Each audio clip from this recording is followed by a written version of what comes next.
अगर आप आज के इस वीडियो में बताई जाने वाली इन 10 जगहों पर चुप रहते हैं तो आपको सब लोग बुद्धिमान समझने लगेंगे। तो चलिए उन जगहों के बारे में हम आज एक गौतम बुद्ध की कहानी के माध्यम से जानते हैं। तो चलिए कहानी की शुरुआत करते हैं। जब भी कोई व्यक्ति गौतम बुद्ध के संघ में शामिल होता था तो बुद्ध उसे सबसे पहले शांत रहने के लिए कहते थे। ध्यान की अवस्था में जाने से पहले उस भिक्षु को शांत रहना सिखाया जाता था। आज के दौर में हर तरफ शोर है, इसकी वजह से दिमाग में तनाव पैदा होना लाजमी है।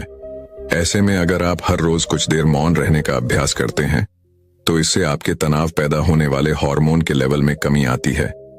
इससे आपका दिमाग शांत होता है, गुस्सा नियंत्रित रहता है और तनाव बढ़ाने वाले हार्मोन्स का लेवल घटता है। आज के इस वीडियो में हम जानेंगे कि किन मौकों पर हमें शांत रहना है और किन मौकों पर हमें बोलना है, और शांत रहने से हमारे अंदर क्या बदलाव आ सकता है। दोस्तों, संध्या काल का समय था। गुरु अपने सभी शिष्यों को बुलाते हैं और कहते हैं, कल सुबह सब लोग नदी में स्नान करने के बाद तुरंत हमारी कुटिया के सामने उपस्थित हो जाना। सभी इसी से हैरान रह जाते हैं कि हम लोगों ने कुछ गलती की है क्या। लेकिन कुछ शिष्य यह कहते हैं कि हो सकता है कि गुरुजी कल सुबह कुछ अच्छी बात बताने वाले हैं। सब लोग रात को सही समय पर सो जाते हैं और सुबह उठकर सभी लोग नदी में स्नान करने के बाद वापस गुरुजी के सामने उपस्थित हो जाते हैं। गुरु कहते हैं, आज मैं तुम सबको चुप रहने के फायदे के बारे में बताऊंगा। गुरु कहते हैं, 10 मौके जहां पर चुप रहने से होता है लाभ और बोलने से नुकसान। गुरु कहते हैं, अगर आप इन 10 मौकों पर शांत हो गए यानी मौन हो गए तो आप जो चाहेंगे वही मिल जाएगा। आपकी जिंदगी में चमत्कारिक बदलाव शुरू हो जाएंगे। जरूरत से ज्यादा बोलना या चुप रहना दोनों ही अच्छी बात नहीं है। जैसे जरूरत से ज्यादा बारिश हो जाना या फिर धूप दोनों ही दिक्कत देती है, उसी तरह अनावश्यक बोलने से भी काफी नुकसान होता है। गुरु कहते हैं कि पहला ऐसा मौका जहां पर व्यक्ति को चुप रहना चाहिए, बिना तथ्य के ना बोले। गुरु ने कहा, अगर आपके पास कोई तथ्य नहीं है तो वहां चुप रहने में ही भलाई है। चुप बैठने से दिमाग में नई कोशिकाओं का निर्माण होता है और इससे ज्ञान की वृद्धि होती है। बोलने में भलाई वही है जहां आपको किसी चीज के बारे में पूरा ज्ञान हो। अगर आप बिना तथ्य के कहीं बोलते हैं या फिर बेवजह बोलते हैं तो आपका वहां मजाक भी बन सकता है।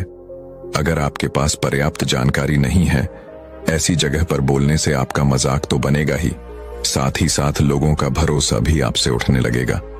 इसीलिए ऐसी जगह पर शांत रहो जहां तुम्हें पता ना हो कि क्या बोलना है क्या नहीं। कई बार कुछ लोग ऐसे होते हैं जो हर जगह अपनी उपस्थिति बताने लगते हैं। उन्हें पता नहीं होता है कि हमें क्या बोलना है, लेकिन फिर भी बोलते जाते हैं और फिर बाद में दूसरे लोग उनके जाने के बाद उनका मजाक उड़ाते हैं।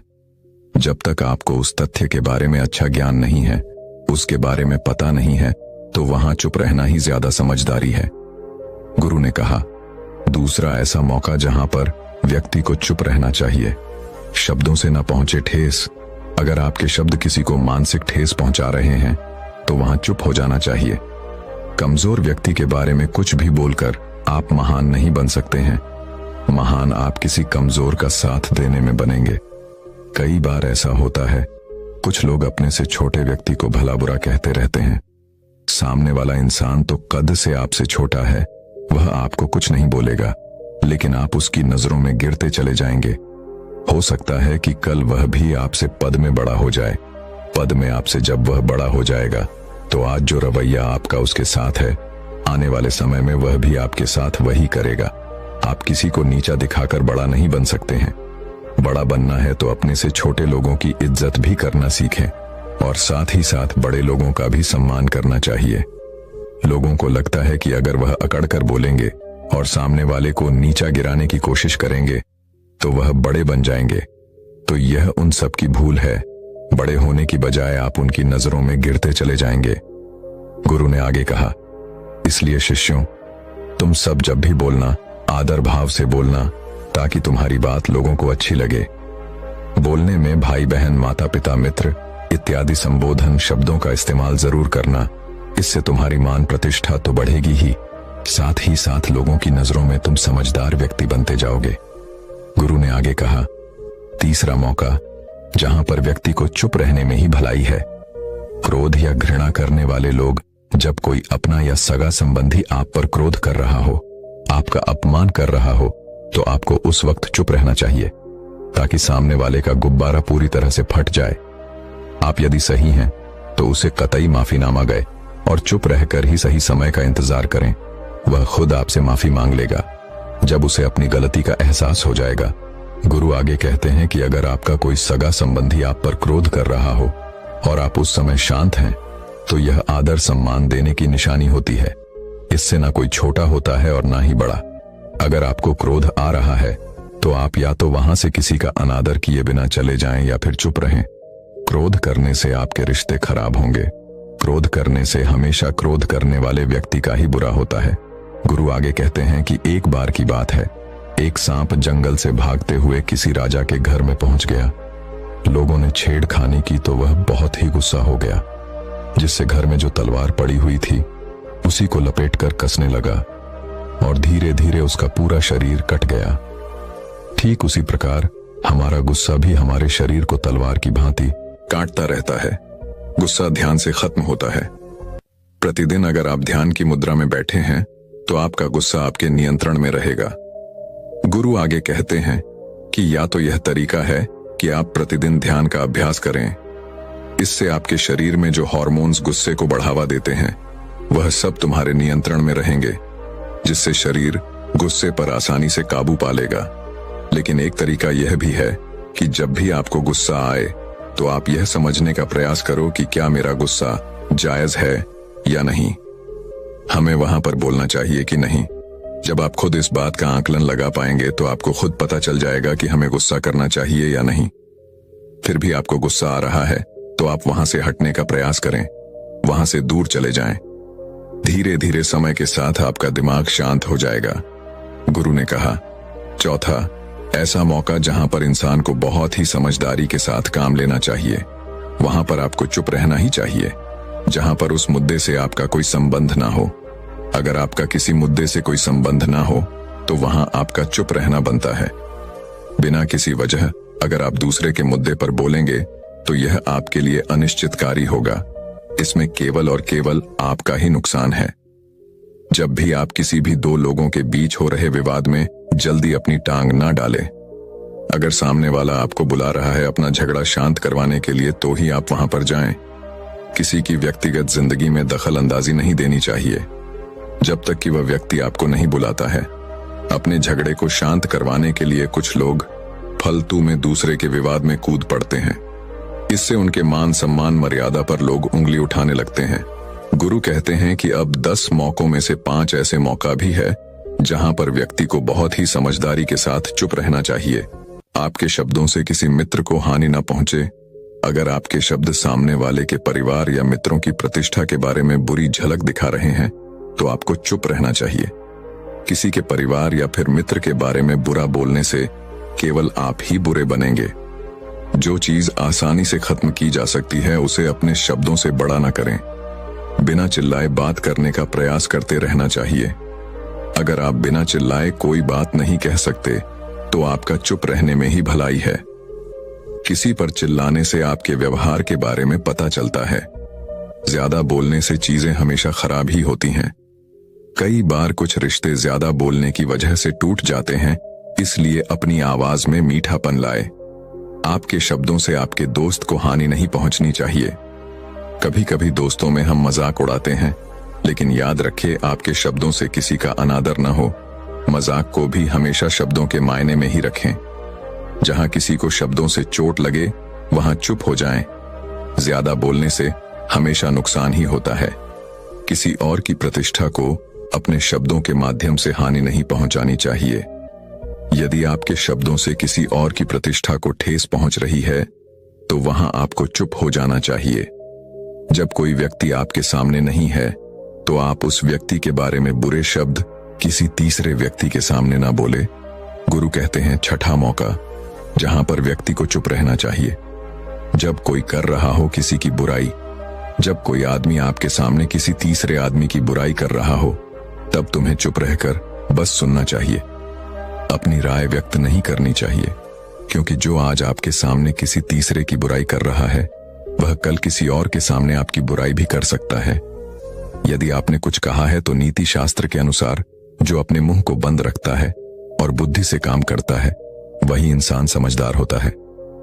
बिना जरूरत के बोलना, किसी के बारे में किसी के बीच में बोलना, ये गलत बात है। कभी कभी हमारे लिए बुद्धिमानी इसी में होती है कि हमें अपना मुंह ऐसी जगह पर नहीं खोलना चाहिए। गुरु आगे कहते हैं कि 10 मौकों में 7वां ऐसा मौका जहां पर व्यक्ति को चुप रहना चाहिए। जब कोई नहीं समझे आपकी भावना, यदि आपको लग रहा है कि कोई व्यक्ति आपकी भावना, दुख या परेशानी को शब्दों में नहीं समझ रहा है, यदि आपको लग रहा है कि सामने वाला व्यक्ति आपकी भावना या दुख को या आपकी जो परेशानी है उसको वह समझ नहीं पा रहा है या समझने का प्रयास ही नहीं कर रहा है या वह आपको ध्यान से सुन ही नहीं पा रहा है, तो ऐसे व्यक्ति के सामने आप चुप ही रहें, क्योंकि ऐसे लोगों को आपकी भावना या दुख से कोई मतलब नहीं होता है। ऐसे लोगों को अपना राज बताकर आप पछताएंगे ही बाद में। इसलिए हर किसी को अपने मन की बात नहीं बतानी चाहिए। अगर आपको लग रहा है कि सामने वाला आपकी बात को नहीं समझ पा रहा है, आपकी भावनाओं को नहीं समझ पा रहा है, तो वहां पर आपको नहीं बोलना चाहिए, क्योंकि बाद में आपका मजाक ही बन जाएगा। जब आपको लगने लगे कि सामने वाला आपकी भावनाओं को ठीक तरीके से समझ रहा है, आप जो कह रहे हैं वह ठीक से सुन रहा है, तभी आप उससे अपनी बात कहें। गुरु कहते हैं कि 8वां मौका जहां पर आपको चुप रहना चाहिए, जब कोई इंसान अपना दुख व्यक्त करे। यदि कोई इंसान अपने दुख या परेशानी को आपको बता रहा है तो इसका मतलब यह है कि वह आपको अपना समझ रहा है। ऐसे में तुरंत ही उसे समाधान बताने के बजाय चुप रहकर उसके दुख या समस्या को सुने। उसके दुख या समस्या को किसी और को न बताएं। वह आपको अपनी समस्या इसलिए बता रहा है कि आप उसकी समस्याओं का समाधान कर देंगे, बल्कि वह इसलिए भी बता रहा है कि सामने वाला उसकी बात को समझ रहा है। कई बार बताने से दुख कम हो जाते हैं। आपको अपना दुख इसलिए बता रहा होगा कि उसे लग रहा है कि आप उसकी बात को समझ रहे हैं। दुख बांटने से कम हो जाता है। इसलिए जब कोई व्यक्ति अपना दुख आपसे व्यक्त करे तो आप चुप रहकर उसकी बात को बहुत ही ध्यान से सुने, ताकि उसका दुख कम हो जाए, उसके मन का बोझ हल्का हो जाए, क्योंकि उसके मन में जो भी बातें थीं वह आपको सब बता दिया। गुरु आगे कहते हैं कि 10 जगहों में 9वीं ऐसी जगह जहां पर आपको चुप रहना चाहिए वह है जहां पर दुष्ट प्रकृति के लोग रह रहे हों और गाली गलौज कर रहे हों, तो आप वहां पर मत जाइए। ऐसी जगहों से आप चुपचाप निकल जाए, अर्थात अपनी प्रतिक्रिया दिए बिना आप वहां से चले जाएं, क्योंकि जिसकी जुबान खराब होती है, जो दुष्ट प्रकृति के लोग होते हैं, उनको आप ऐसे समय में नहीं समझा सकते हैं। जब उनका दिमाग पूरी तरह से शांत हो जाए तभी वह आपकी बात सुनेंगे। इसलिए जहां पर दुष्ट प्रकृति के लोग आपकी बात को ना मानते हों और ना ही सुनते हों, तो आपको वहां पर नहीं बोलना चाहिए। गुरु कहते हैं कि अगला 10वां मौका जहां पर आपको शांत हो जाना चाहिए वो है कि अपनी सफलता का राज हर किसी को ना बताएं। कई बार होता है कि कुछ लोग जो सफलता को बहुत ही जल्दी अर्जित कर लेते हैं, वे हर जगह अपनी सफलता का ढिंढोरा पीटने लगते हैं। ऐसे में क्या होता है कि कई लोग आपकी सफलता से खुश नहीं होते हैं। अगर आप अपनी सफलता का जबरदस्ती लोगों में ढिंढोरा पिटवा रहे हैं तो लोगों की नकारात्मक ऊर्जा आपको प्रभावित कर सकती है। जब आप सफल होंगे तो सबको पता चल जाएगा कि आप सफल हो गए हैं। ढिंढोरा पीटने से नुकसान आपका ही होगा। इतना कहकर गुरु ने कहा, शिष्यों, आज के लिए बस इतना ही। अगर तुम सब मेरी इन 10 बातों को अपने जीवन में अपना लेते हो तो तुम सब काफी हद तक परेशानियों से बचे रहोगे। यहां से जाने के बाद मेरी यह बातें आपके जीवन किसी वरदान से कम साबित नहीं होंगी।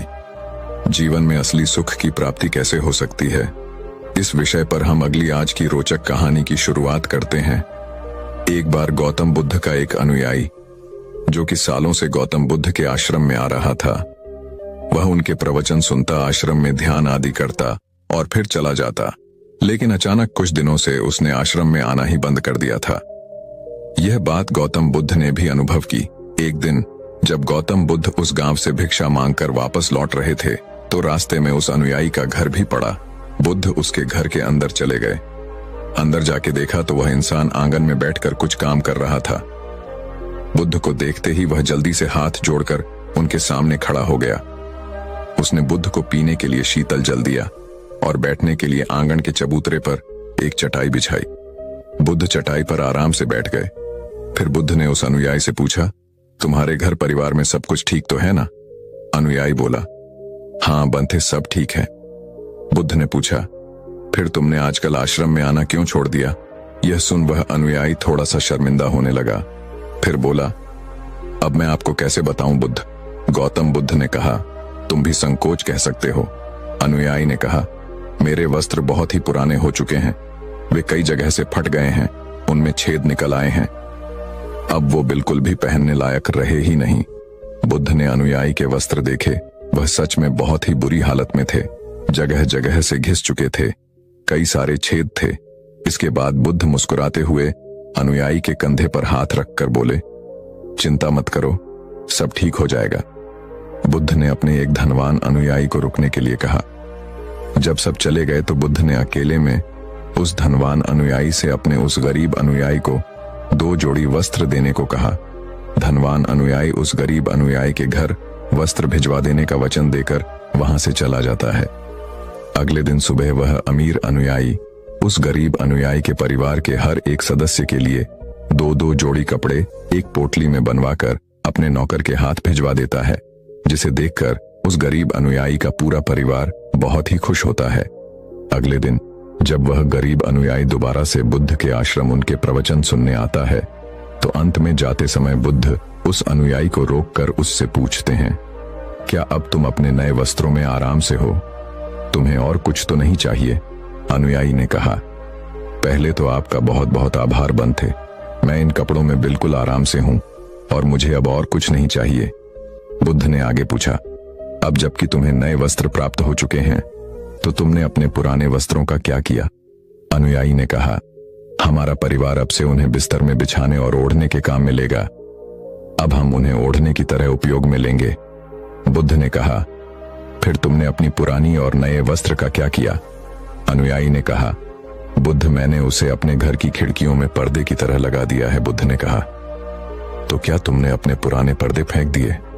अनुयायी बोला, नहीं बथे, अब मैं उन पर्दों के छोटे छोटे टुकड़े करके उनका उपयोग रसोई में गर्म बर्तनों को तारने और पकड़ने के लिए कर रहा हूं।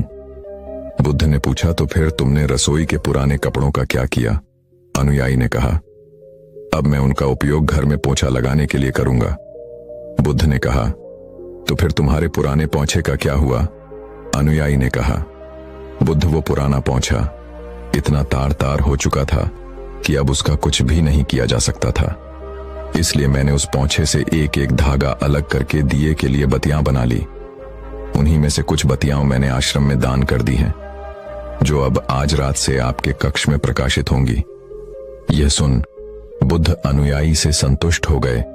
वे इस बात से बहुत खुश थे कि उनका शिष्य वस्तुओं को बर्बाद नहीं करता, बल्कि उनका सही से उपयोग करना जानता है।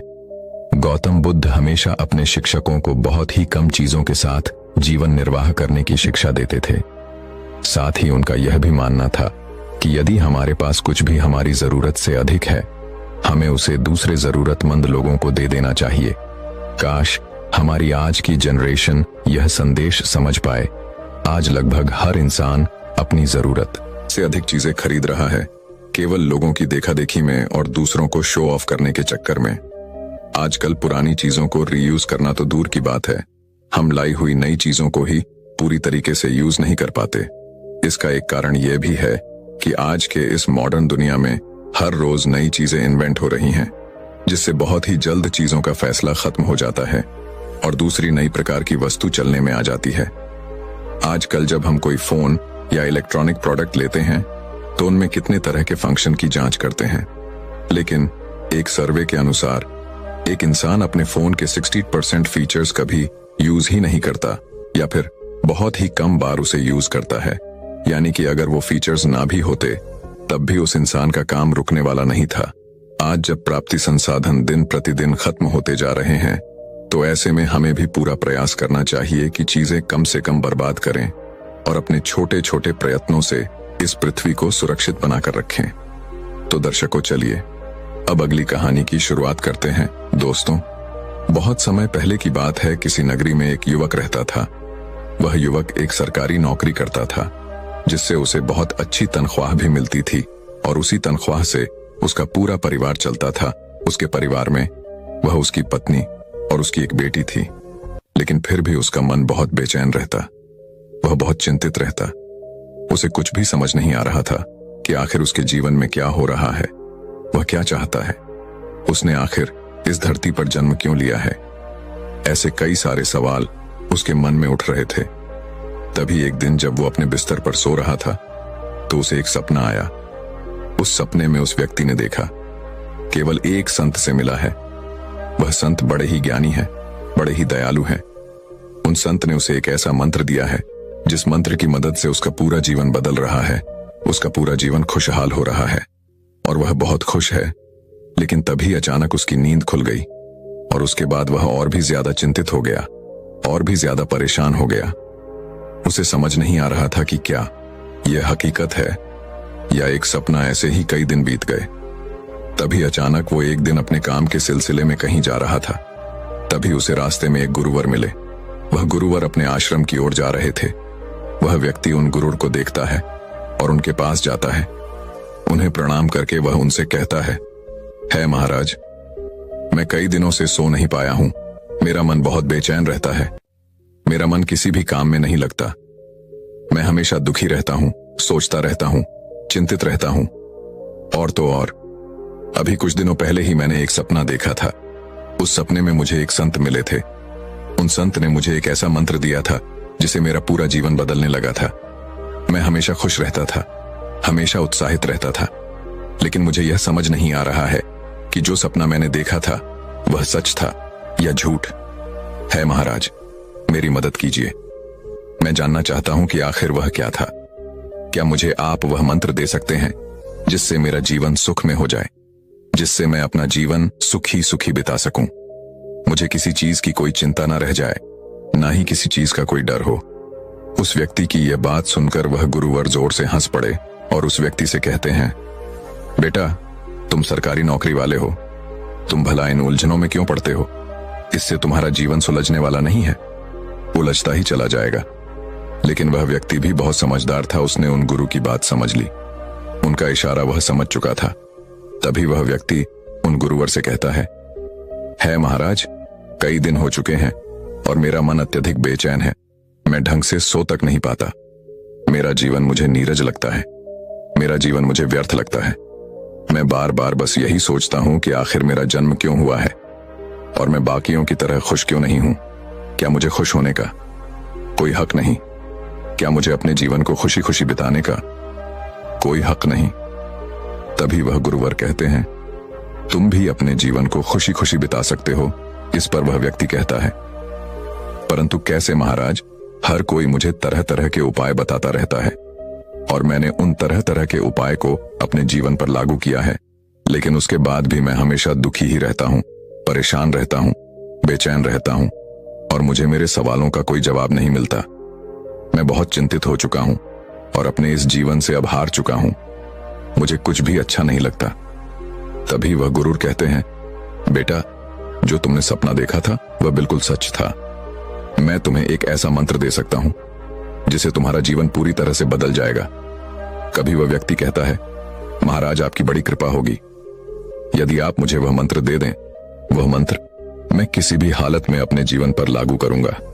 फिर चाहे परिस्थितियां कैसे भी क्यों ना हो, उस मंत्र का हर समय हर स्थिति में मैं पालन करूंगा। बस आप एक बार मुझे वह मंत्र दे दीजिए। मैं आपका बड़ा आभारी रहूंगा। उस व्यक्ति की ये सारी बातें सुनकर वाह गुरु उस व्यक्ति से कहते हैं, ठीक है, मैं तुम्हें वह मंत्र दे देता हूं, लेकिन यह मंत्र बहुत मुश्किल है। लेकिन यदि तुम्हारे अंदर तीव्र इच्छा है तो यह मंत्र तुम्हारे जीवन में वापस से खुशियां भर देगा, तुम्हारे सादे जीवन में फिर से एक बार रंग भर देगा। तुम्हारे सामने नई खुशियां और शक्ति प्रकट होगी और तुम इस मंत्र से ही जीवन के सत्य को भी जान सकोगे।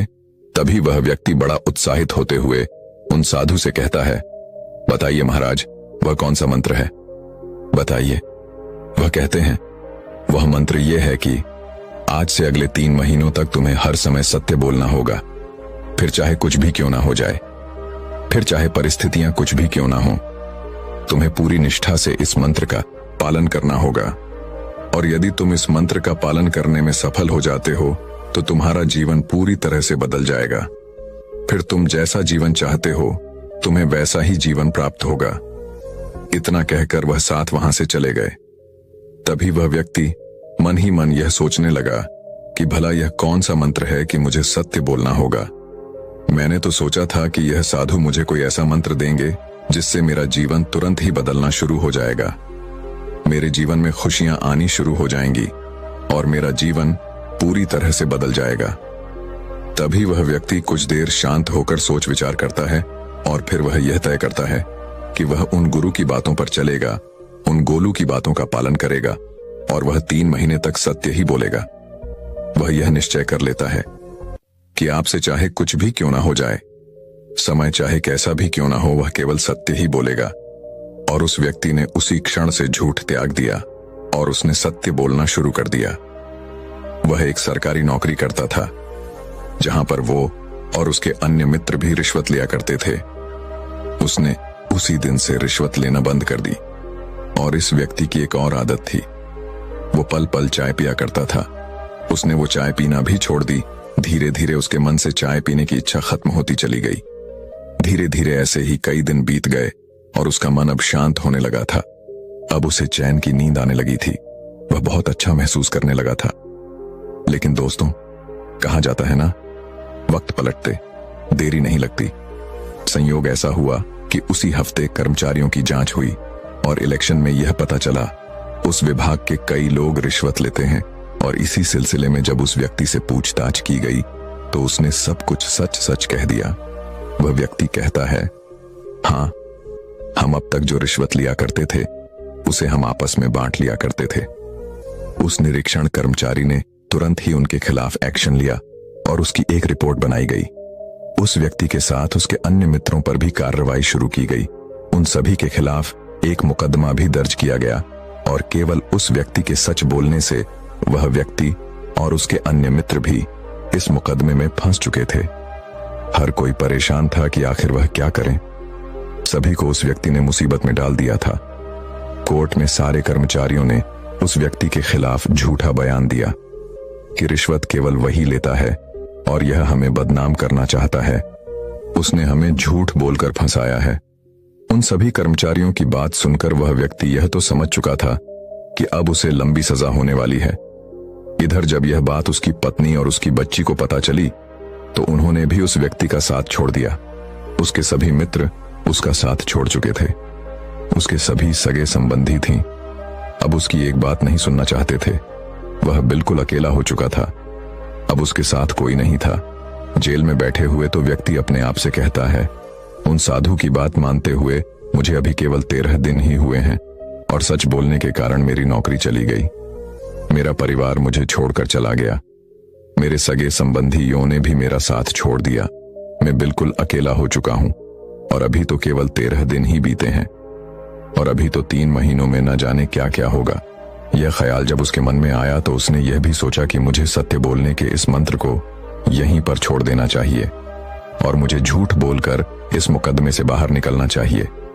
लेकिन तभी उसे उस साधु की बात याद आई कि तुम्हें इसे पूरे 3 महीनों तक अपने जीवन में उतारना होगा, उसके बाद ही तुम्हारा जीवन पूरी तरह से बदलने लगेगा।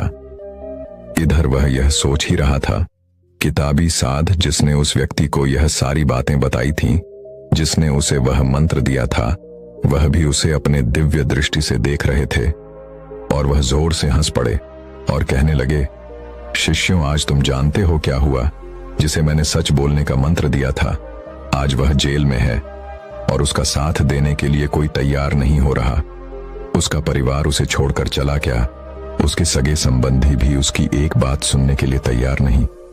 उसके मित्रों ने उसे खुद ही फंसा दिया। तभी एक शिष्य खड़ा होकर उन साधु से पूछता है, हे गुरुवर, यह तो उसके साथ बहुत बुरा हुआ, किंतु आप हंस क्यों रहे हैं। तभी वह साधु उस शिष्य से कहते हैं, मैं उस व्यक्ति पर नहीं हंस रहा, मैं तो इस दुनिया की मूर्खता पर हंस रहा हूं। जब तक वह व्यक्ति झूठ बोलता रहा, लोगों को फंसाता रहा, लोगों को धोखा देता रहा, तब तक लोग उसकी इज्जत करते थे। लेकिन जैसे ही उसने सच बोलना शुरू किया, सत्य की राह पर चलना शुरू किया, लोगों ने उसका तिरस्कार करना शुरू कर दिया, उसे भला बुरा कहना शुरू कर दिया। उसे फंसाना और उसके खिलाफ बेईमानी भी शुरू कर दी। यहां तक कि उसके अपने तक उसका साथ देने को तैयार नहीं। और ऊपर से इस दुनिया के लोग कहते हैं कि अब लोगों में सच्चाई कहां रही। मैं इसलिए हंस रहा हूं, कुछ दिनों बाद ही उस व्यक्ति को अदालत में पेश किया गया। तभी वहां पर उपस्थित एक जज ने उस व्यक्ति से कहा, तुम्हारा वकील कहां है? तुम्हारा मुकदमा कौन राधिका? इस पर वह व्यक्ति कहता है, जैसा मेरा कोई वकील नहीं है इस पर। वह जज कहता है, यदि तुम चाहो तो मैं तुम्हारे लिए एक सरकारी वकील कर सकता हूं, जिसकी मदद से तुम इस मुकदमे को लड़ सकते हो और अपनी बेकसूर साबित कर सकते हो, और इससे हो सकता है कि तुम्हारी सजा भी कम हो जाए। तभी वह व्यक्ति मुस्कुराने लगा और जज से कहता है, जज साहब, मुझे किसी वकील की कोई आवश्यकता नहीं। अब चाहे मुझे कितनी भी सजा क्यों ना हो जाए, लेकिन सत्य तो यही है कि जो भी रिश्वत हम लेते थे उसे आपस में हम बांट लिया करते थे, और उसका एक हिस्सा मैं भी लेता था। लेकिन आज से 13 दिन पहले मुझे एक संत मिले। उन संत ने मुझे एक मंत्र दिया था और कहा था कि अब से तुम कभी भी झूठ मत कहना, चाहे परिस्थितियां कैसे भी क्यों ना हो, चाहे तुम्हारे सामने हालत कैसे भी क्यों ना हो, तुम हर हाल में सत्य ही कहना। वह दिन और आज का दिन मेरा सब कुछ लूट चुका है। मेरे पास मेरी नौकरी नहीं रही, मेरे बच्चे, मेरी पत्नी सब मुझे छोड़कर जा चुके हैं। मेरे अपने मित्रों ने झूठी गवाही देकर मुझे इस मुकदमे में फंसा दिया, और मेरे सगे संबंधी भी मेरी एक बात सुनने के लिए तैयार तक नहीं। मैंने अपना सब कुछ खो दिया है और आज मैं इस अदालत में खड़ा हूं। उस व्यक्ति की यह बात सुनकर जज ने कुछ समय का विराम लिया और चुपचाप उस व्यक्ति को अपने कमरे में बुलाया।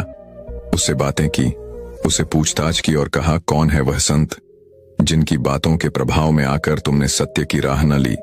तुम सत्य बोलने पर अड़ चुके हो और तुम्हें यह तक नजर नहीं आता कि इसे तुम्हारा कितना नुकसान हो रहा है। तुम पूरी तरह से बिखर चुके हो, तुम्हारे पास अब कुछ नहीं रहा। तभी वह व्यक्ति उन संत के बारे में उस जज को सब कुछ सच सच बता देता है। और संयोग की बात देखिए, वह जज भी उन संत के बारे में सब कुछ जानता था। वह भी उनका एक शिष्य था जिन्होंने उस व्यक्ति को सत्य बोलने का मंत्र दिया था। उस व्यक्ति की सारी बातें सुनकर जज उस व्यक्ति से कहता है, हाँ बिल्कुल सही है, आप सत्य की राह पर अड़े रहें। काश ऐसा मैं भी कर पाता। कुछ समय बाद अदालत की कार्रवाई फिर शुरू की गई और जज ने इस बार उस व्यक्ति पर कुछ जुर्माना लगाकर उसे रिहा कर दिया। लेकिन अब उस व्यक्ति की नौकरी नहीं थी, ना ही उसके साथ उसके परिवार वाले थे, नहीं उसके सगे संबंधी। वह बिल्कुल अकेला था। हर कोई उसे पागल समझता था, उसे बेवकूफ समझता था। सभी ने अपना नाता उससे तोड़ लिया। उन्होंने जैसे तैसे हिम्मत बांधी और एक किराए का कमरा लिया, और उस किराए के कमरे में वो आसपास के बच्चों को शिक्षा देने लगे। लेकिन उन्होंने अपना सत्य का संकल्प छोड़ा नहीं था। वह अपने सत्य के संकल्प पर अभी भी अडिग थे, और उनके इसी संकल्प के कारण उनके जीवन में वह दिन भी आया जिसका वह इंतजार कर रहे थे। एक दिन उनके घर पर एक चिट्ठी आई और चिट्ठी में यह लिखा हुआ था, आपके पिता के पास जमीन का एक टुकड़ा था जिसे सरकार ने अपने कब्जे में रखा था, लेकिन अब सरकार आपको मुआवजे के तौर पर 13 लाख रुपए दे रही है। जबकि हैरानी की बात यह है कि उस व्यक्ति को उस जमीन के बारे में कुछ भी नहीं पता था। वह तो यह भी नहीं जानता था कि उसके पिता के पास ऐसी कोई जमीन भी है। और जब उसने दिन पर ध्यान दिया तो उसने देखा कि उसका 3 महीने का जो संकल्प था सत्य बोलने का, वह पूरा हो चुका था। और वह यह समझ चुका था कि 3 महीने झूठ न बोलने का इनाम उसे आज मिला है। वह तुरंत अपनी पत्नी और बच्चे के पास गया और मुआवजे की जो रकम उसे मिली थी उसने अपनी पत्नी और बच्चों को दे दी, और अपनी पत्नी से कहता है, मैंने आज तक बहुत झूठ बोले थे, बहुत लोगों को धोखा दिया था, बेईमानी की थी, जिस कारण मेरा जीवन पूरी तरह से नीरस हो चुका था। मैं हमेशा डर में रहता था, मेरे मन में एक अजीब सा भय लगा रहता था। मैंने हंसना छोड़ दिया था, जीना छोड़ दिया था। लेकिन अब जब से मैंने सच बोलना शुरू किया है, मैं कठिनाइयों के बीच में भी हमेशा खुश रहता हूं। मुझे किसी बात का कोई डर नहीं, मेरे मन में किसी प्रकार का कोई भय नहीं। मेरे मन में हमेशा एक चैन की शांति रहती है। मैं हमेशा खुश रहता हूं, और इसके लिए मैं उन संत का बहुत बहुत आभारी हूं जिसने मुझे 3 महीनों के लिए यह संकल्प दिया था। अब वो 3 महीने पूरे हो चुके हैं। 3 महीनों के बाद जब मुझे इतना फायदा हो सकता है, तो मैं यह देखना चाहता हूं कि अगर मैं जीवन भर झूठ ना बोले, सत्य की राह पर चलन सत्य कहो, तो मेरा कितना फायदा हो सकता है। और इसीलिए आज मैं तुम्हारे पास आया हूं ताकि यह पैसे मैं तुम्हें दे सकूं। यह पैसे तुम रखो और तुम इसे अपना जीवन बनाओ। और मैं वापस आपके उसी राह पर जा रहा हूं, क्योंकि जिस राह पर मैं चल पड़ा हूं, उस राह पर तुम्हारा चलना नामुमकिन है। उस राह पर बहुत मुश्किलें हैं, बहुत कठिनाइयां हैं, लेकिन भीतर ही भीतर बहुत आनंद भी है। इतना कहकर वह वहां से चला जाता है और ठीक उसी समय वह गुरु भी अपने ध्यान की दृष्टि से देख रहे होते हैं और वह जोर से हंसते हैं और अपने उन शिष्यों से कहते हैं, तुम जानते हो आज क्या हुआ है? उस व्यक्ति ने आज सब कुछ खोकर भी सत्य का साथ नहीं छोड़ा। आज उसने सत्य की शक्ति को जान लिया है और यह एक महान जीवन का आरंभ है। ऐसा व्यक्ति चाहे जहां भी रहे, वह लोगों के लिए प्रेरणा और शक्ति का स्रोत बनेगा। दोस्तों, हमारे जीवन में भी कुछ ऐसा ही होता है। हम कभी खुद से सत्य नहीं कहते। हम सबकी परेशानी का कारण है, क्योंकि हम खुद से ही झूठ बोलते हैं। खुद अपने शब्दों पर विश्वास नहीं करते, इसलिए खुद को कमजोर बना लेते हैं। यदि आपने अपने जीवन में कोई भी लक्ष्य निर्धारित किया है, तो उस लक्ष्य के प्रति पूरी तरह से तत्पर हो जाइए। चाहे कुछ भी हो जाए, आपको उस लक्ष्य को पाना ही है। इसके लिए आपको चाहे कुछ भी दांव पर क्यों ना लगाना पड़े, आप उसे दांव पर लगा दीजिए। जिस तरह से उस व्यक्ति ने किया था, उसने सत्य की राह किसी भी परिस्थिति में नहीं छोड़ी। उसने अपना संकल्प नहीं तोड़ा। इस तरह का कर्म करना, सच बोलना, यह सत्य है। संकल्प शक्ति से आप कठिन से कठिन कार्य को भी बड़ी सरलता और सहजता से पूर्ण कर सकते हैं। और संकल्प शक्ति से जुड़ने के लिए विचारों, शक्ति और कर्मों का शुद्ध होना अति आवश्यक है। इसलिए आप चाहे जो भी कार्य कर रहे हो, वह छोटा हो, बड़ा हो, चाहे आपके जीवन का लक्ष्य छोटा हो या बड़ा हो, उसे पूरी ईमानदारी और विश्वास से करो। और यह बात आपको कोई नहीं बता सकता। यह तो आपको खुद ही जाननी पड़ेगी कि आज तक आपने जो कुछ भी कार्य किया है, क्या उसे आपने पूरी ईमानदारी और विश्वास के साथ किया है? यदि हां, तो आप उस कार्य में जरूर ही सफल हुए होंगे। और यदि नहीं, तो निश्चित ही आप उस कार्य में असफल रहे होंगे। अगर आप इस शक्ति का इस्तेमाल करना चाहते हैं, यदि आप अपने भीतर भी संकल्प शक्ति को उत्पन्न करना चाहते हैं, तो आपको अपने भीतर तीव्र इच्छा पैदा करनी होगी और इच्छा को जागरूक रखना होगा, क्योंकि ये तीव्र इच्छा ही आपको आपके संकल्प को जिंदा रखेगी। इसके बाद का जो रास्ता है, वह तो खुद ब खुद बनता चला जाएगा। इसलिए हमेशा खुद से सत्य बोलो। पूरे विचारों को, बुरी सोच को निकाल फेंको। अपने शब्दों पर पूर्ण विश्वास करके देखो। अपने शब्दों को अपने कर्मों से बदलो, क्योंकि कहा जाता है, संकल्प शक्ति ही आत्मा की शक्ति है। और यदि आप इसे अपने जीवन में उतारते हैं, तो देर सवेर ही सही, लेकिन आपका जीवन पूरी तरह से बदल जाएगा। दोस्तों, मैं उम्मीद करता हूं कि यह कहानी सुनने से आपके जीवन में अच्छे बदलाव आए होंगे। आपको इस वीडियो से क्या सीखने मिला, ये कमेंट करके जरूर बताएं। और अपने परिवार, दोस्तों या आपके करीबी इंसान के साथ ये कहानी शेयर करके उन्हें भी इस ज्ञान से परिचित करवा